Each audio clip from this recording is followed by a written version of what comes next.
rendons au siège du PPRD aujourd'hui, mesdames et messieurs, pour le spécial débat. J'ai le réel plaisir de recevoir Ferdinand Cambéré, secrétaire permanent adjoint de ce grand parti. Et avec lui, nous allons décortiquer un peu les temps forts de l'actualité de cette fête de semaine, de ce début de semaine. Très heureuse d'être avec nous, Ferdinand Cambéré. Merci Paulette pour l'invitation. Merci. Le PPRD aujourd'hui dans l'opposition. Comment vous sentez-vous dans la peau d'un opposant aujourd'hui? Bon, je crois que nous nous sentons bien pour parler avec nous, Majesté. Et nous nous sentons bien parce que nous pensons que l'acceptation du PPRD, quelle que soit la manière dont finalement il est entré en opposition, c'est quand même donner du gage à la consolidation de la jeune démocratie pour que notre pays ait cette chance-là de pouvoir augmenter les chances de développer les pays à travers la voie démocratique de notre pays. Et c'est à cela que je profite pour saluer, de là où il pourra nous suivre les raïs, Joseph Kabila Kabange, qui a donné l'alternance pacifique et démocratique à ces pays, en tout cas la première depuis l'indépendance, et que donc au moins c'est devenu une référence par rapport à tout cela qui voudront bien ramener ces pays dans la dictature. On devra à chaque fois lui rappeler qu'il y a une constitution, qu'il faut respecter la régularité du processus électoral. Voilà ce que nous sommes en train de faire chaque jour et j'espère que tout le reste suivra. Ferdinand Cambéré, je sais que vous êtes proche de l'ancien chef de l'État, mais beaucoup disent pourquoi il ne parle jamais, pourquoi il ne réagit pas, par exemple face au Congo Eldop, il ne dit mot, pourquoi il est toujours là, seul. Voilà, et même les mauvaises langues disent qu'il vous a carrément abandonné en fait. Il ne s'occupe plus de la politique, il est dans ses champs et tout ça, dans ses affaires personnelles. Est-ce que vous êtes toujours en contact avec l'ancien chef de l'État? Les contacts permanents, surtout à travers les organes qui dirigent ces familles politiques ou sa famille politique. Je parle d'IFCC, je parle de mon parti aussi qui a des organes. Et que donc à tout moment, nous savons comment nous pouvons agir par rapport à tel enjeu politique qui se présente. Il ne parle pas, il garde son calme, il a toute la sérénité, il est imperturbable parce que il sait que la vérité est de son côté. Il a été victime d'une vaste campagne depuis 2013-2014 de diabolisation. C'était une vaste machine évidemment qui allait au-delà même des simples citoyens ou concitoyens. C'était une machine ourdie à partir de l'extérieur du pays. Ceux-là qui ont toujours voulu contrôler les chefs d'État africains pour que ceux-ci soient plutôt des marionnettes au lieu d'être au service de leur peuple. En tout cas, il a su quand même résister contre toutes ces pressions. Il a conduit le bateau à bon port jusqu'à la passation de pouvoir comme il a fait avec l'actuel président de la République. Donc je pense que lorsque vous le voyez, par exemple, à face de cette nouvelle campagne qu'on appelle Hold Up, qui a été organisé par plusieurs presses, parce qu'ils disent que c'est plusieurs médias, ils disent plusieurs ONG, mais lorsque vous analysez rien que l'ensemble de ces ONG, les caractéristiques est la même que celle qu'il y avait avant les élections, l'organisation des élections de 2016 qui finalement se sont déroulées en 2018. C'était ceux-là qui travaillaient avec les Rosso, Georges Soros, pour montrer que Kabila était un diable, que Kabila travaillait contre les Congolais, que les massacres qui se déroulaient à l'Est, c'était lui l'auteur. Ainsi pour le faire mépriser aux yeux de la population, aux yeux du peuple, pour que finalement ils perdent toute popularité Ferdinand Cambéré, dans cela. les éléments sont là, nous y entrons de plein pied dans le Congo LDOP, les éléments sont là, les rapports sont là, c'est noir sur blanc que beaucoup de ses partenaires ou beaucoup de ces hommes, entre guillemets, sont trempés dans la corruption. Les noms sont cités, il y en a même qui disent on connaissait déjà tout ça, donc rien de nouveau.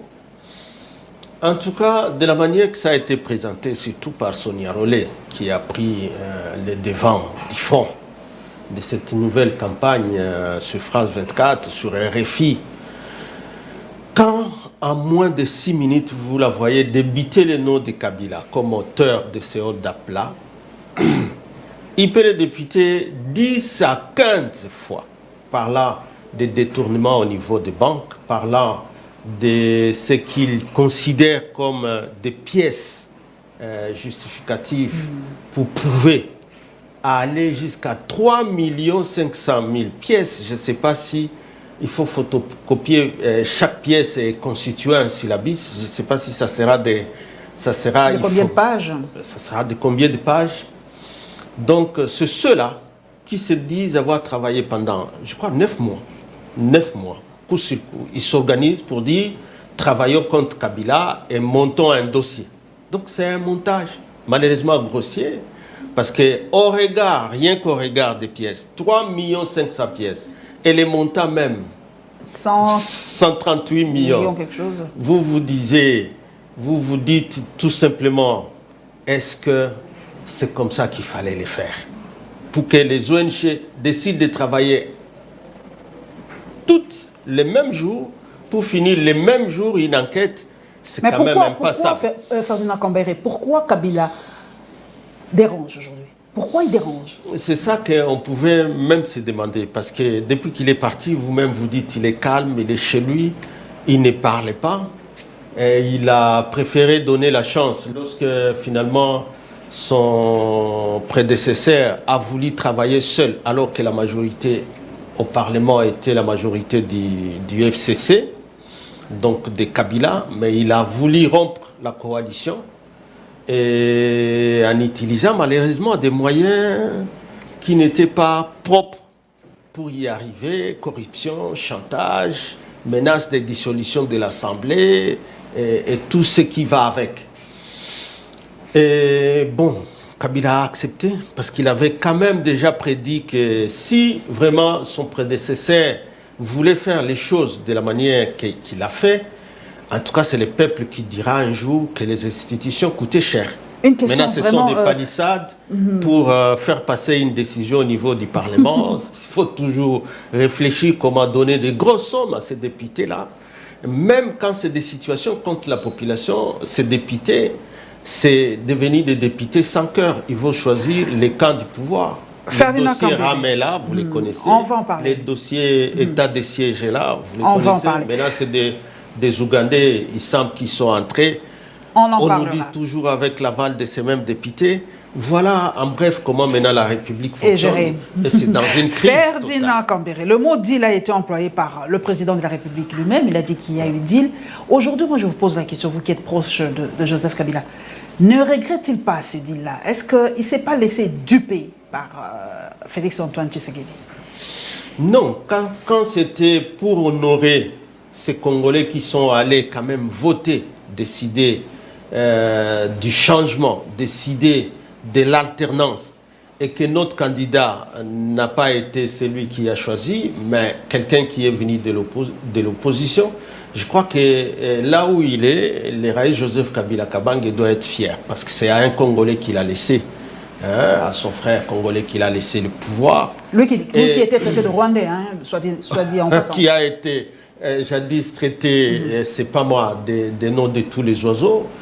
De toute façon, il a laissé ça après des élections à un Congolais qui, en ces temps, on pensait que avec tout ce qu'il faisait comme bruit par l'IDPS, qui est le parti de l'actuel président, par rapport à toutes les questions essentielles, que ce soit la gestion de la question sécuritaire à l'Est, que ce soit la gestion même du pays, on passait, trouver, donner la chance aux Congolais d'apprécier la nouvelle manière de gérer les pays par ceux-là qui étaient à l'opposition. Malheureusement, aujourd'hui, je crois que le peuple est peut-être plus déçu qu'il ne l'a pensé. Et que c'est à cela que nous militons, parce que c'est un droit constitutionnel, que le processus électoral soit régulier à soi, parce que c'est ce que dit l'article 211 de notre Constitution, et qu'après les 5 ans, monsieur devra se représenter devant le peuple ensemble avec les autres candidats qui pourraient être retenus. Donc c'est concurrent, et il faut que ce soit des concurrents d'État, pour s'expliquer de ce qu'il a fait de ces 5 années de gestion du pays. Ferdinand Cambéré, beaucoup disent, le président lui-même, ils disent, pendant 18 ans, vous avez détruit ce pays. Vous avez tout fait pour que ce pays n'avance pas. Les routes, rien fait, rien n'a été fait de bon. Et vous voulez que lui arrange ce pays en moins de 2-3 ans. Et que vous l'avez mis les bâtons dans le roue pendant 2 ans. Cette coalition FCC Cash n'a pas marché parce que vous ne vouliez pas que ça marche. Et qu'aujourd'hui, vous vous bombez les torses pour donner des leçons aux gens. Ferdinand Cambéré, 18 ans de destruction contre 2 ans ou 3 ans aujourd'hui. Vous ne voyez pas qu'il y a une marge vraiment palpable comme ça? C'est devenu un fond fouillard finalement du parti, de l'IDPS surtout, parce que c'est eux qui ont la chanson là, et d'autres de l'Union sacrée. C'est devenu un fond fouillard en parlant de 18 ans. Parce que dans ce pays, nous avons déjà la démocratie et quand vous battez campagne par rapport à vos 5 années. Vous devez donc parler d'un programme que vous allez pouvoir réaliser. Pendant 5 ans. Pendant 5 ans. Ce que vous devez opérer comme réforme nécessaire pour atteindre ces objectifs-là. Même quand vous n'arrivez pas à les atteindre, les contraintes, vous pouvez le mettre. Mais il faut avoir ce programme. Mais le problème avec ceux qui sont en train de nous diriger sur lequel, c'est de dire, d'abord, que nous, Kabila a fait des blocages. Je voudrais rappeler à tout le monde qu'après prestation de serment, Kabila, d'abord, il était parti. Et il a laissé son prédécesseur gérer. Le Premier ministre Tshibanda était encore là avant la nomination du Premier ministre Ilunga. Tshibala, plutôt. Oui. Tshibanda, lui, c'était l'ancien ministre des Affaires étrangères, qui est aujourd'hui le président de la cellule de crise des FCC. Contesté par Constant Moutamba. Mais qui est-il? L'opposition, quand même. Constant Moutamba, qui est-il? L'opposition, elle est quantifiée par rapport, d'abord, au siège qu'on occupe au niveau des institutions, mais aussi par rapport à la capacité de mobilisation, comme nous sommes en train de le faire. Mais lui-même, à quelle voix pour dire il peut contester le président Tshibala qui est mis là-bas, Kabila. Donc, je disais qu'il ne peut pas utiliser ça comme un faux fouillis, comme une justification à un bilan catastrophique de leur mandat. Encore que lorsqu'on parle de 18 ans, quand on est sincère, il faut vraiment féliciter le Raïs Joseph Kabila Kabange qui a trouvé ce pays dans quel état? Sur le plan économique, sécuritaire, politique même. Parce que c'est ça, pour évaluer un président, c'est sur différents plans qu'il faut l'évaluer. Et Kabila, en 2001, quand il prend le pouvoir, après l'assassinat de son père lui-même, quand il prend le pouvoir, il a trouvé le Congo... Après la fuite de Mobutu. Après la fuite de Mobutu, il a trouvé le Congo à quel niveau? Pour commencer la refondation de la République, d'abord par la débaptisation encore, pour ramener le Congo, les francs congolais. Nous avions plusieurs zones monétaires, vous le savez. Et donc là, nous rentrons dans ce qu'étaient les 32 ans de Mobutu. Qui en étaient les acteurs? Sinon que ceux-là qui étaient les fondateurs aussi de l'IDPS. Aujourd'hui, vous commencez à vous justifier aussi que... Non, parce que Kabila, lui, n'a jamais cherché à le faire pour se justifier par rapport à ceci. Il évalue les défis qui sont en face, il affronte les défis, il avance. Et comment lui a laissé le pays à Félix-Antoine Tshisekedi? En tout cas, je pense que... En tout cas, froidement, sans flatterie. Sans flatterie. Est-ce qu'il a laissé ce pays vraiment sur les bons rails? Sans flatterie, sur le plan politique, pour être bref, sur le plan politique, ça veut dire qu'il est parti après des élections organisées pacifiquement par des fonds congolais, donc des fonds propres. Et il a laissé à un fils du Congo, après une alternance pacifique. Donc sur le plan politique, c'est 100%. ou 60%. C'est que les gens veulent. Mais au moins, sur le plan économique aussi, tout le monde le sait, que les efforts faits sur le plan de la monnaie, sur le plan de l'économie même, les réserves d'échange laissées en banque. On avait laissé des réserves d'échange. Mais bien sûr, il a laissé plus ou moins 2 milliards de dollars.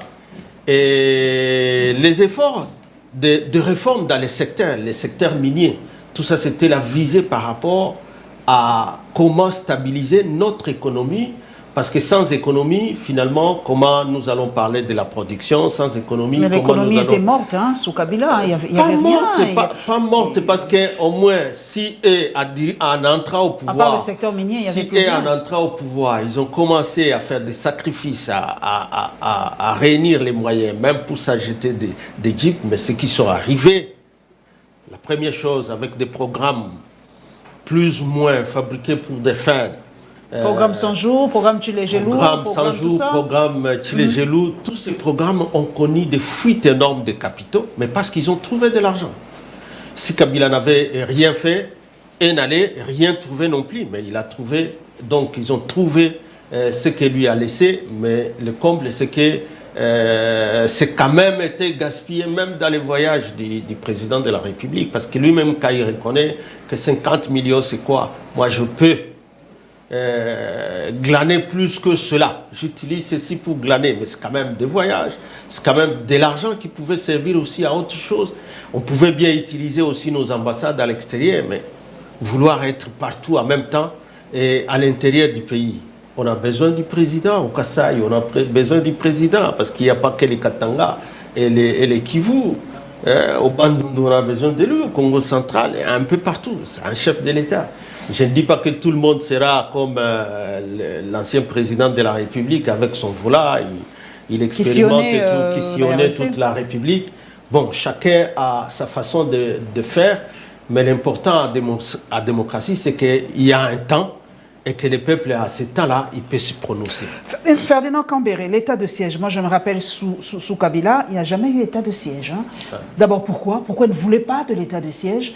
Parce qu'aujourd'hui, c'est une des mesures phares pour mettre fin à la guerre à l'est de la République démocratique du Congo. J'ai même entendu les opposants d'hier dire que s'il y a état de siège, eh bien, il y aura beaucoup de choses, des poursuites et tout ça. Mais aujourd'hui, c'est une des mesures phares de ce pouvoir en place. Pourquoi d'abord Kabila ne voulait pas de cet état de siège? Bon, je ne sais pas exactement, mais je sais que Kabila, le défi qu'il avait, c'était celui de stabiliser l'Est et de construire l'armée. Une armée 9e armée, je crois, d'Afrique. Voilà. Et il était en train d'y aller.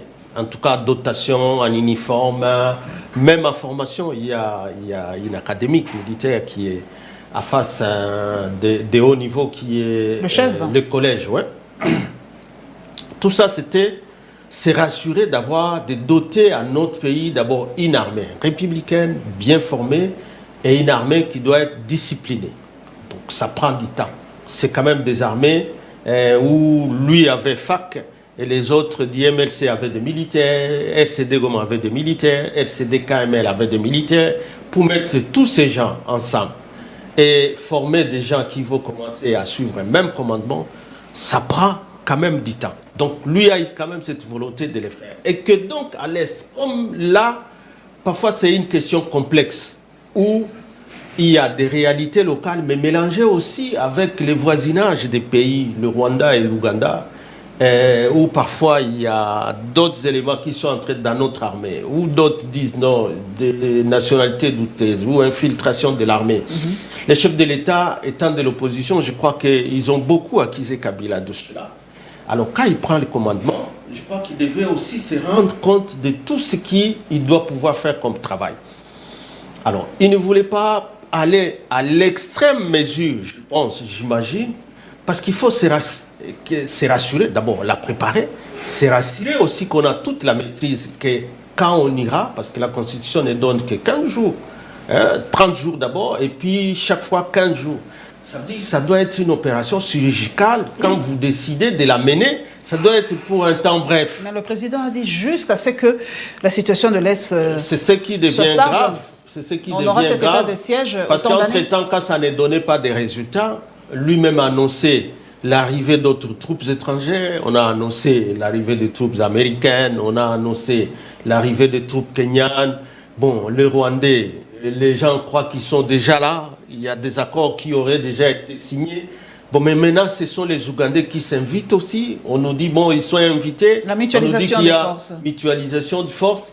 Avec tout ça, alors que l'état de siège est encore là, ça signifie, c'est accepter, c'est faire un navet d'échec de l'état de siège. Et que même quand on mutualise les forces, mais quelle est la force qui va commander l'autre? Est-ce que les Ougandais, quand ils cherchent à entrer comme ça, ils vont accepter de collaborer? Parce qu'entre-temps, ce que nous lisons dans les réseaux sociaux, c'est d'attendre aussi que la MONUSCO s'oppose ou demande, ou donne des conditions. S'oppose à l'entrée de l'armée ougandaise? Non, ça veut dire qu'elle veut aussi comprendre cette mutualisation parce qu'elle est quand même là. Mais elle est là, elle observe, c'est une mission d'observation. Qu'est-ce qu'elle veut comprendre? Ah non, il y a une force d'intervention rapide, Paulette. Maintenant, vous oubliez qu'à l'époque... Oui, ils ont changé de... Oui, c'est vrai. Des mandats. Oui, des mandats. Ils ont changé de mandat, c'est vrai. Mais en réalité, que la population elle-même est lassée de cela parce que la population a l'impression qu'on continue à la tuer. Alors que la MONUSCO est toujours dans les environs. Mais cette mutualisation, on gagne du temps parce que nous combattons le même ennemi, non? Les rebelles ougandais qui font, bien que beaucoup disent qu'ils ne massacrent pas là-bas chez eux, mais les autres disent oui, on ne comprend pas très bien. Bon, c'est le même ennemi, nous avons le même ennemi, pourquoi ne pas mutualiser? Qu'est-ce que ça a de mal, fondamentalement, quand on mutualise les forces? Sous d'autres cieux, il y a des alliés, non? Quand il y a quelque chose qui veut se passer, on appelle les alliés, ils combattent un même ennemi. Pourquoi chez nous ça pose problème quand on appelle un allié, en fait? Parce que c'est un allié, le Rwanda c'est un allié. Ça allait être ça, la question que tout le monde peut se poser. Parce que pourquoi ça pose des problèmes? Parce qu'avec l'Ouganda et le Rwanda, l'Ouganda et le Rwanda, ils sont toujours soupçonnés dans ce qu'on appelle la déstabilisation de l'Est. Pourquoi ça pose des problèmes? Parce que les deux pays semblent avoir une mébasse aussi sur nos ressources naturelles. Parce qu'entre-temps, vous dites, Paulette, je viens te secourir, je vais t'appuyer pour avoir la paix, mais il y a de l'or là, tu me donnes ça, ça. Mais qu'est-ce qui nous rassure alors? Parce qu'entre-temps, EDF reste toujours une nébuleuse. Où vous attendez que c'est des Ougandais, mais entre-temps, on vous dit qu'il y a des Rwandais dedans. Entre-temps, des islamistes, ça devient une nébuleuse. Je ne sais pas s'il y a de la manipulation aussi. Entre-temps, quand l'Ouganda entre, est-ce avec l'idée, les EDF là, c'était pas pour fatiguer cette population qui a toujours résisté contre la balkanisation, pour dire fatigons-la, et après elle va lâcher, comme on a senti là qu'il y a des députés qui disent non, nous sommes pour que les Ougandais viennent. Mais protégeons d'abord notre armée. Protégeons d'abord notre armée, parce que si nous ne l'avons plus, c'est grave. En plus de notre armée, il y a l'article 63 que les gens oublient. C'est que le chef de l'État a une force. Peut-être qu'il ne veut pas mobiliser. C'est la population. C'est la population. Mais la population en soi est contre l'arrivée des troupes ougandaises? Non, la population, ce qu'elle demande, c'est la paix. Tout simplement. C'est la paix. Quiconque lui donnera cette paix sera la bienvenue. Mais aussi, il ne faut pas que cette paix soit à n'importe quel prix. C'est ça, quiconque lui donnera la paix sera la bienvenue. Si la paix, comme nous le disons, est au prix des accords qui viennent lui prouver de ses ressources naturelles, ça devient des accords de haute trahison, selon que l'article 56 de notre Constitution le dit, et 57. Parce que vous ne pouvez pas signer des accords pour que l'Ouganda vienne à la place des FRDC, par exemple, remettre ce qu'on va appeler la paix. Et je dis entre guillemets, mais si ça touche, ça va priver les Congolais de leurs ressources, ça va priver les Congolais de leurs terres, de leur territoire. Parce que si maintenant l'Ouganda sera là, par exemple, pour mettre ses troupes à l'aéroport de Mavivi à Beni ou de Bunia, l'Ouganda nous impose de sécuriser cet aéroport. Tu vois, ils sont déjà là en train de construire des routes. C'est déjà officiel d'ailleurs. La construction des routes par... De toute façon, moi j'étais encore une fois opposé à ça. Parce que la manière dont on cherche à le faire, une zone déstabilisée, une zone insécurisée, vous invitez une autre armée venir faire des travaux, soi-disant du développement. On les fait pour qui? Lorsqu'entre-temps, nos villages sont en train d'être brûlés, les gens sont tués, massacrés. Les routes comme la route numéro 4 pour quitter Goma, Butembo, Beni jusqu'à Bunia, c'est presque bloqué parce que c'est là où il y a les braquages. Tous les jours, les véhicules sont brûlés tous les jours. Mais à ce moment-là, vous acceptez qu'un autre pays vienne pour dire moi je vais sécuriser mes gens, les cantonniers, ce qu'il faut. Ça pose quand même des problèmes de morale. C'est une occupation de fait, selon vous? Ah, ça a en train de ressembler à cela. Et c'est comme ça que beaucoup de gens auraient voulu que, même si peut-être tout le monde ne peut pas savoir le contenu des accords, mais que ça passe par les institutions, le Parlement. Parce que le risque, c'est quoi? C'est que demain, en tout cas, tant que la Constitution est là, et que l'article 56 et 57 sont les mêmes pour dire que lorsqu'on signe des accords et que ça a un objectif de priver les Congolais de leurs ressources, de leur territoire, ça s'appelle, par l'article 57, des infractions de haute trahison. Et la prescriptibilité n'existe pas, c'est imprescriptible. Oh là là. Okay. Et que donc, je crois qu'on doit, même quand on dirige, il ne faut pas dire je suis député, je voudrais que tel pays vienne. Non. Vous voulez faire l'alliance, très bien. Mais c'est de quelle manière? Ça se fait comment? Avalisé par le Parlement? Oui, mais Parlement, examinez bien la question. Que ce ne soit pas les palissades qui soient les motifs pour accepter n'importe quel contrat. Mais cette mutualisation, Ferdinand Cambéré, était une des recommandations de la Commission de défense de l'Assemblée nationale.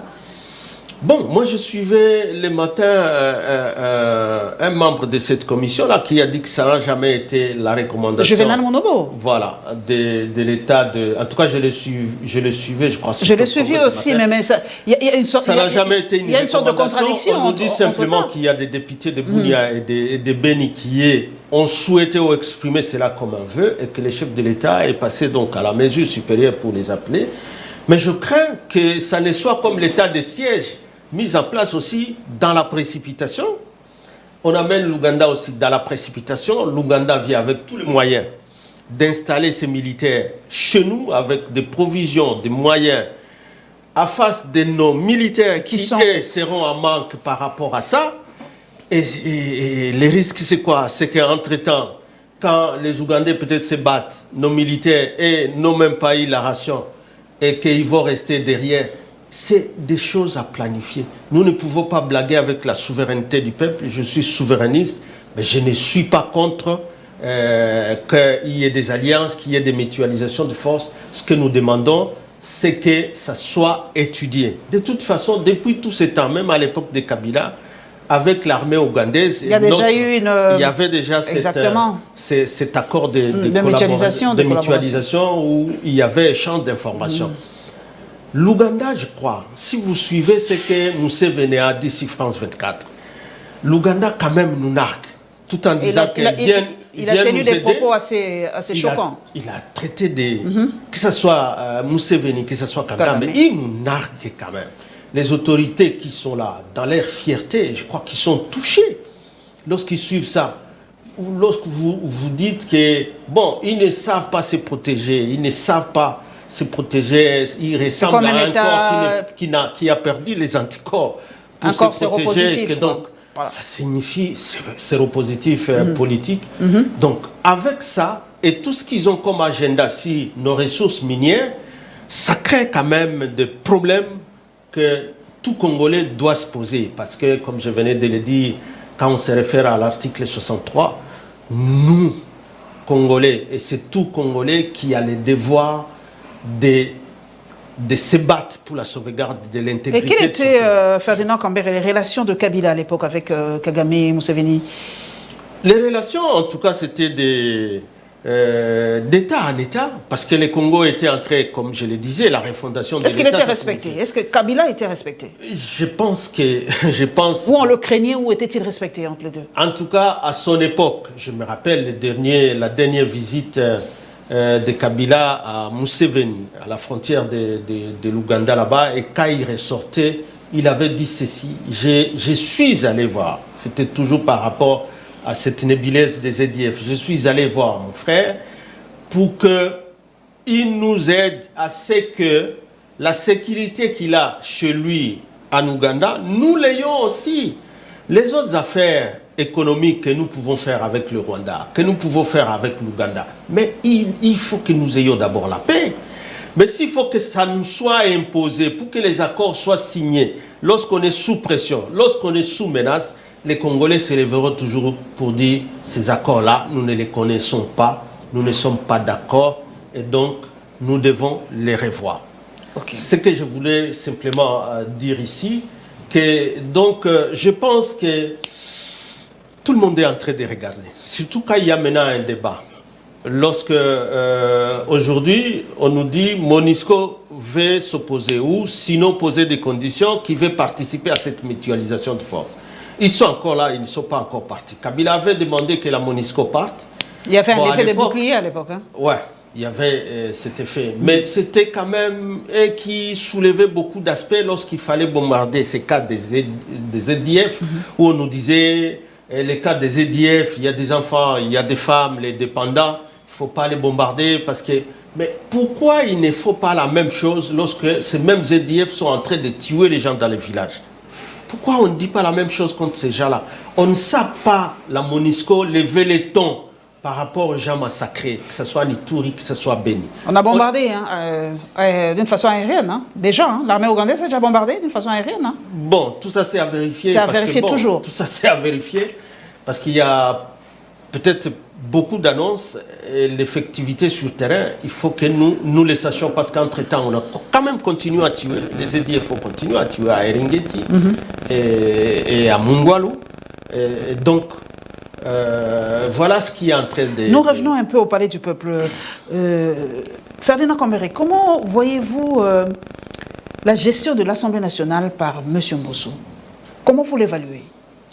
Non, c'est la catastrophe. C'est la caporalisation, nous le disons toujours. En tout cas, nos députés ne s'expriment plus. La loi, les conditions dans lesquelles la loi organique sur la CENI avait été votée, nous avions décrié la caporalisation de cette chambre, même la chambre haute, la manière où Matata a été traîné en justice, comment Bahati a fait sa formule pour trouver la levée des immunités d'un sénateur.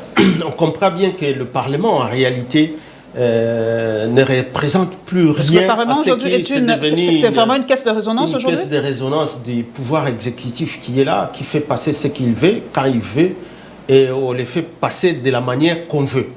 C'est ça le grand problème. Je crois qu'on l'a dénoncé. La deuxième manière, c'était la mise en place de cette CENI que nous contestons, la CENI Kadima, où on a vu Mbosso qui, tout à s'adressa aux composantes, ça veut dire à l'FCC comme composante de l'opposition, à une plateforme de l'opposition, à la Mouka, à une plateforme de l'opposition, à s'adresser aux confessions religieuses comme une plateforme de la composante société civile.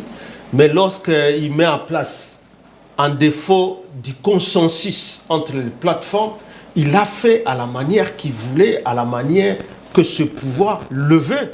Et voilà pourquoi cette crise, alors qu'on était avancé en politique, dans la consolidation de la démocratie, maintenant on a reculé. Mais on vous reproche la même chose, vous avez fait la même chose en 2011, en 2006, en 2011, en 2000... voilà. Non, c'est le retour du bâton, tout simplement. Pourquoi vous vous plaignez? Vous avez fait la même chose, la Cour constitutionnelle était à vous, la CENI était à vous, on refait les mêmes choses. Non, si c'était la même chose, ce ne serait pas Félix qui serait au pouvoir. On pouvait peut-être le faire autrement. Donc, que ce soit un opposant qui soit venu au pouvoir, je crois le premier à se taire et ne pas toujours dire que c'était, nous faisions la même chose, c'était les gens de l'IDPS, les gens qui sont au pouvoir aujourd'hui. Parce que c'était quand même des élections organisées à la sueur du front du Congolais. Pour que nous ayons ces élections-là qui ont produit les fruits qui ça produit, même s'ils n'étaient pas les fruits les plus parfaits, mais c'est une organisation humaine, mais nous devons plutôt nous en féliciter. Ce que tout le monde a réclamé après ces élections est que nous passions à l'amélioration du processus. Il n'y a aucun pays qui peut exister sans penser à réformer pour améliorer ce qui était hier pour passer de l'avant. Le malheur pour ces régimes de Fachi, c'est de toujours vouloir, lorsqu'on lui montre la voie, parce que la loi, là, c'est eux-mêmes qui ont voté avec cette majorité fabriquée. Mais pour la respecter, ça devient difficile. Ça devient difficile. Alors, une loi qu'eux-mêmes ont votée, mais qui ne veulent pas respecter. Par exemple, vous savez que la commission paritaire, qui n'était pas dans l'ancienne loi, mais qui est dans la loi nouvelle, n'a jamais siégé, mais ils ont quand même une CENI.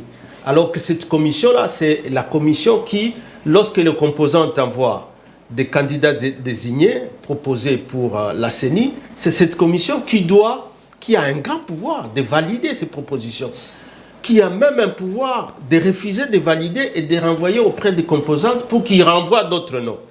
Mais en face de cela, il suffisait qu'au niveau déjà de la composante société civile, la plateforme de confession religieuse, on sente qu'il y a quelqu'un sur qui il compte, qui risque d'être renvoyé si la commission était composée telle que la loi les demande. Hein? Ils ont passé outre. Les propos avec des violations... En violation, selon vous. Ouais. Et les propos de Délice Sanga face au président de l'Assemblée nationale, était-il moins respectueux ou il a simplement, comme on dit chez nous, pétage? Est-ce que Délice Sanga a-t-il simplement pété les plombs? Il en a eu marre, il était excédé, mais voilà, il ne s'est plus maîtrisé, tout simplement. Je ne sais pas pourquoi. Bon, je ne sais pas pourquoi un homme si intelligent, si brillant, peut-il tenir des propos aussi, entre guillemets, désagréables face au président de l'Assemblée nationale? Qu'est-ce qui s'est réellement passé selon vous? Quelle est votre compréhension de la chose? Mais qui a perdu le contrôle? Le président aurait dû les laisser parler? Pourquoi tout le temps il croit que dans le propos des élus, il y a quelque chose d'outrageant? Pourquoi il doit toujours penser, lorsqu'un député qui prend la peau de l'opposition, de critiquer une loi financière, une proposition de loi financière. Et là, il était bien sur les chapitres, je crois, de reddition des comptes, où on voit la question des dépassements budgétaires prendre une allure quand même exagérée, telle qu'il est entré d'ailleurs à suivre Délice Sanga. Il ne s'adressait pas qu'à ces régimes. Il parlait carrément à ces modes de vote du budget qui est devenu finalement habituel, une pratique normale, telle que le Parlement n'est devenu qu'une sorte de caisse de résonance où le gouvernement vient avec une proposition, le Parlement va voter une loi, mais que le gouvernement, le pouvoir exécutif ne respectera jamais. Mais c'est ça qu'on a dit que c'est que tout le monde voudrait que ça change. Pourquoi Mbosso doit toujours être derrière pour chercher les mots qui fâchent dans le vocabulaire des élites quand ils parlent? Il n'y avait rien, c'était le fond du problème. Et je crois que c'était lié, il ne s'adressait pas à un individu. Est-ce que j'ai lu quelque part, et je le passe le bonjour, Obi Kayenga, il a dit c'est la mort politique de Délice Sanga. Vous pensez ça? Il a signé son arrêt de mort politique? Ça c'est des applaudisseurs, il ne faut pas le suivre. Délice Sanga, je crois qu'il a parlé pour le peuple. Et lorsqu'on est élu du peuple, on doit toujours voir où sont les intérêts. C'est quand même l'Assemblée nationale, c'est la représentation nationale. Ils doivent pouvoir militer pour que chaque fois qu'une loi financière est votée, elle doit être respectée, madame. Mais si on dit par exemple... Sans vous interrompre, Ferdinand Cambéré, mais l'IGF a dit que le dépassement budgétaire n'est pas un détournement. Mais l'IGF n'est pas la loi. L'OFIP, la loi relative aux finances publiques, c'est une loi qui sanctionne cela comme une faute de gestion. Et une faute de gestion, c'est une infraction, madame, parce que le détournement des deniers publics, c'est quoi? C'est, tu prends un crédit qui était, par exemple, réservé pour l'achat. Le dépassement budgétaire n'est pas un détournement. Je vais y arriver. Oui, oui, parce que ça peut être, ça peut avoir maintenant l'explication. Quand il y a déjà faute de gestion, ça signifie que c'est une faute de gestion. Si c'est maintenant au niveau des infractions, les crédits, parce que quand il y a dépassement budgétaire, ça signifie que nécessairement tu es allé au-delà des 100% prévus comme crédit chez vous, et que l'au-delà, le surplus de ces crédits peut avoir été puisé sur un autre crédit qui, lui, va souffrir de l'exécution. Peut-être on a pris sur les crédits de financement des opérations militaires. Peut-être on a pris sur les crédits de financement de la santé publique, et ainsi de suite. Ça devient à ce moment-là un détournement. Donc il ne faut pas que nous suivions l'IGF lorsqu'il dit que dépassement budgétaire ne signifie pas nécessairement détournement. Je suis d'accord avec lui, mais on doit toujours aller vers les fonds, parce que d'abord, la loi dit que c'est une faute d'abord de gestion. Deux, il faut maintenant voir, est-ce qu'en ajoutant à quelqu'un d'autre plus, est-ce qu'on n'a pas soustrait ailleurs? À ce moment-là, ça devient quoi? Un détournement des deniers publics. Nous allons terminer par cette histoire de poisson chinchard qui vient de Namibie. Sous Kabila, moi j'aime bien les comparaisons parce que si on ne connaît pas le passé, on ne peut pas savoir comment on va l'avenir. Comment à l'époque vous gérez ce secteur de la pêche sous Kabila? On importait aussi comme ça? Est-ce qu'il y avait des ruptures de stock? Est-ce que il y avait des prix surélevés comme on nous a dit que vous faisiez des factures, voilà, vous mettez des prix qui n'étaient pas du tout appropriés. Les ministres de l'économie sous le FCC à l'époque gonflaient les chiffres, c'était pas ça. Voilà, vous voliez la République. Moi, je ne mâche pas les mots. Aujourd'hui, ils sont allés eux-mêmes en Namibie, ils ont vu les prix réels de tout ça. Qu'est-ce que vous ressentez? Parce qu'on vous a battu à votre propre jeu. Hein. Ils sont allés là-bas, ils ont vu que sous Kabila, les gens grossissaient les chiffres, hein, faisaient n'importe quoi. Bon, c'est ce que j'ai dit. Quand on dit sous Kabila, ce n'était pas Kabila qui était en même temps ministre de l'économie. Ah, mais c'est lui qui a porté le chapeau. Hein. C'est comme Félix-Antoine Tshisekedi portera le chapeau de tout ce qui se passe sous son régime. Non, je suis en train simplement de dire, aujourd'hui, au temps de Kabila, ce qui était ministre de l'économie, ils sont aujourd'hui les fondateurs de l'Union sacrée. Je parle du président du Sénat, par exemple. Oh oui, il était ministre de l'économie à un moment. Ministre de l'économie, ministre du plan, ministre de l'emploi et du travail, et ainsi de suite. Alors, je crois que les gens doivent cesser de parler tout le temps de Kabila. Lorsqu'ils ont eux-mêmes des gens qui ont géré avec Kabila, ils sont avec eux dans l'Union sacrée. Alors, que de trouver des excuses devant la souffrance de la population qui demandent la magie. Parce qu'ils sont avec ces gens-là. Pourquoi ils font souffrir la population?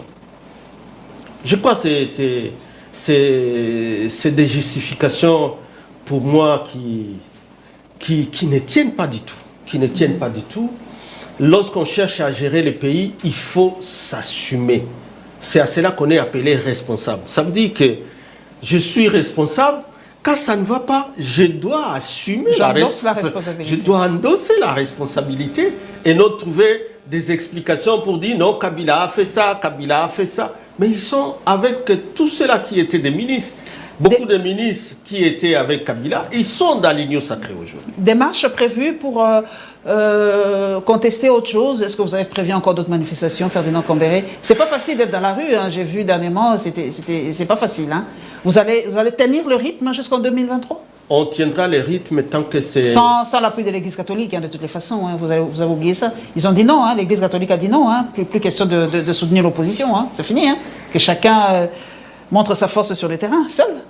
Non. Comment vous avez réagi? Je crois qu'il ne faut pas mal interpréter les propos de l'abbé Chollet, qui étaient clairs. C'était d'ailleurs des propos écrits, signés par lui-même. Lorsqu'ils encouragent les fidèles catholiques. Alors, vous parlez de l'Église catholique sans ses fidèles. Les fidèles à qui on a demandé de s'assumer, ils doivent défendre leurs droits. Hein? Que ce soit les fidèles protestants, les fidèles catholiques, ils doivent défendre leurs droits, c'est leur pays. Et les gouvernements, c'est leur gouvernement. Donc, ils doivent interpeller les gouvernements pour ce qui ne va pas. Ils doivent interpeller les institutions. Ce sont des associations, ce sont des... Il ne faut pas que les gens commencent à fêter que l'Église catholique a dit non, il ne sera plus non. Ce qu'ils ont dit est que nous n'attendrons pas que nécessairement qu'il y ait un caloté, qu'il y ait un évêque devant la scène. Pas de 50-50 cette fois-ci. Hein? Non. Quand on mobilise des citoyens. Un citoyen, c'est celui qui sait qu'il a des devoirs et des droits. Et que donc, pour défendre ses droits, il peut utiliser toute méthode. Tous les mécanismes sont constitutionnels. Que ce soit l'ARI qu'on va nous imposer ou d'autres réclamations, l'article 64, l'article 63, c'est plein. J'ai toujours dit aux gens que notre constitution a mis en place les deux démocraties, la démocratie représentative par ceux qui vont dans les institutions pour après les élections, mais la démocratie directe parce que cette constitution reconnaît les Congolais lorsque ceux qui sont dans les institutions ne représentent plus les intérêts de la population et qui sont en train de violer systématiquement la constitution et les lois de rap, reconnaît aux Congolais d'exprimer directement la démocratie à travers la rue. Merci. Nous allons le faire tant que ça sera Poussière de secondes. Kabila reviendra en 2023? En tout cas, c'est un citoyen, il a tous les droits. Mais la Constitution tout dépend de lui. La Constitution ne le permet plus, c'est fini. Il n'y a aucune interdiction dans la Constitution. Qui lui interdit de revenir. Je suis en train de suivre ceux qui étaient les auteurs de la loi Tchani qui voulaient qu'ils reviennent avec une autre loi pour dire pour être certainement qu'ils essaient encore de fabriquer. Pour être président de la République, il faut avoir été député ou sénateur, quelque chose comme ça. Des choses comme ça. Je crois que tout cela, il faut toujours s'habiter sur une constitution qui a été bien élaborée. Et c'était avant tout l'état suspect.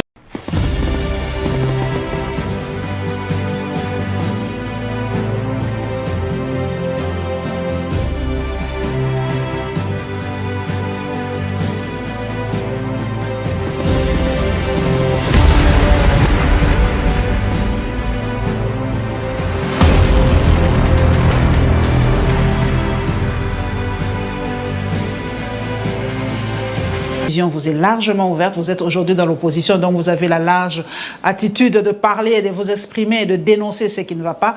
Merci à vous et chers téléspectateurs et téléspectatrices, merci pour votre fidélité et on se retrouvera prochainement. Que Dieu vous bénisse et qu'il bénisse la République démocratique du Congo.